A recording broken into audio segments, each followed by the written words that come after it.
Setelah kegagalan pemberontakan Madiun yang dipimpin oleh Musso dan Amir Saripudin, kekuasaan Partai Komunis dihancurkan oleh militer yang berpihak pada Republik Indonesia. Musso dicurigai ingin mendirikan negara komunis yang bersekutu dengan Uni Soviet. Soekarno melalui siaran radio mengeluarkan ultimatum dengan mengatakan, pilih Soekarno-Hatta atau PKI Musso. Musso kemudian membalas pesan Soekarno dengan mengatakan, pilih Musso. Jelas bahwa rakyat dan militer berpihak pada duo Soekarno-Hatta karena mereka lebih dikenal oleh rakyat dibandingkan dengan tokoh asing yang bernama Musso yang banyak menghabiskan waktu di Uni Soviet. Meskipun dihancurkan, tidak ada larangan resmi terhadap ideologi komunis pada kala itu. PKI mengalami kebangkitan di bawah kepemimpinan DN Aidit yang berhasil melarikan diri ke Cina selama pemberontakan dan berhasil kembali ke Indonesia pada pertengahan tahun 1950. Fokus utama dalam pembahasan ini adalah bagaimana Partai Komunis Indonesia berhasil kembali ke panggung politik dan tumbuh dengan cepat setelah pemberontakan Madiun yang disebut sebagai tusukan di belakang para komunis terhadap Republik pada saat negara menghadapi agresi militer Belanda yang intensif.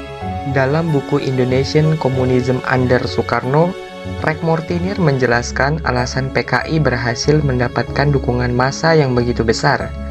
Pertama, ideologi dan programnya ditujukan kepada kelompok kelas menengah ke bawah di daerah pedalaman yang berharap akan munculnya Ratu Adil untuk membebaskan mereka dari penderitaan. Hal ini diwujudkan dengan menerapkan kebijakan yang mendukung petani. Banyak petani harus membayar sewa dengan cara bekerja di lahan tuan tanah, sehingga petani terpaksa bekerja seperti di zaman kolonial. Kaum feodal memiliki tanah yang sangat luas dengan harga sewa dan bunga yang begitu tinggi. PKI mengusulkan program penurunan harga, sewa tanah, suku bunga, dan pajak, menghapus sistem kerja paksa di lahan tuan tanah, dan pejabat sebagai pembayar utang dan bunganya memberikan lahan yang tidak terpakai kepada petani. Yang kedua, strategi fleksibel yang dijalankan di bawah pimpinan DN Aidit, partai meninggalkan peran perjuangan kelas, mengurangi kekerasan, dan sifat militan komunis. Anggota PKI membangun jembatan, sekolah, rumah, bendungan, kamar mandi umum, saluran air, dan jalan. Mereka juga memerangi hama dan menyelenggarakan kursus pemberantasan buta huruf, mengorganisir kelompok olahraga dan musik desa, serta memberikan bantuan kepada warga desa dalam situasi sulit. Setelah tindakan yang dilakukan oleh kelompok komunis ini, mereka berubah menjadi partai yang lebih moderat dan menolak kekerasan. Itulah sebabnya banyak orang bergabung dengan partai komunis.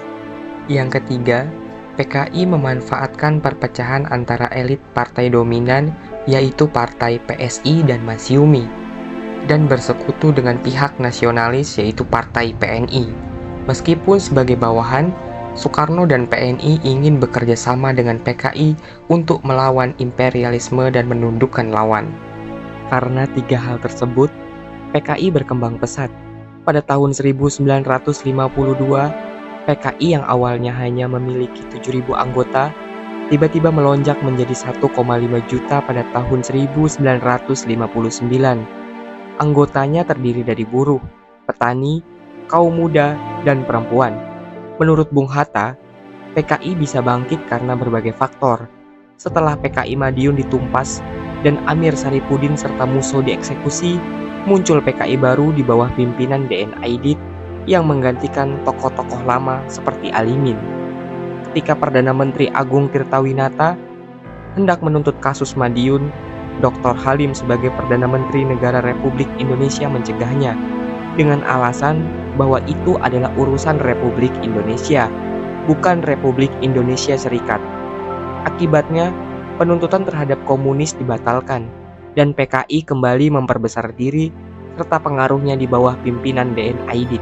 Ada 3 alasan yang dapat kita simpulkan mengenai kembalinya komunis. Pertama, partai ini memiliki gerakan yang dinamis dan program yang berpihak pada rakyat. Meskipun dia adalah aliansi dengan front nasionalis, namun tetap ada subordinasi. Dan yang kedua, kegagalan penuntutan peristiwa Madiun di pengadilan dan pecahnya hubungan antara Soekarno dan Hatta memudahkan Aidit untuk mendekati Soekarno dan memanfaatkan untuk menyebarkan paham komunis kembali di Indonesia. Dan yang ketiga, Marxisme merupakan salah satu dari 3 ide yang digagas oleh Soekarno sebelum Indonesia merdeka. Jadi, pembatalan terhadap komunis berarti menghapus pemikiran yang telah dihasilkan oleh Soekarno selama pergerakan. Demikian pembahasan ini. Jika kalian suka dengan konten sejarah ini, tolong like, komen, dan subscribe.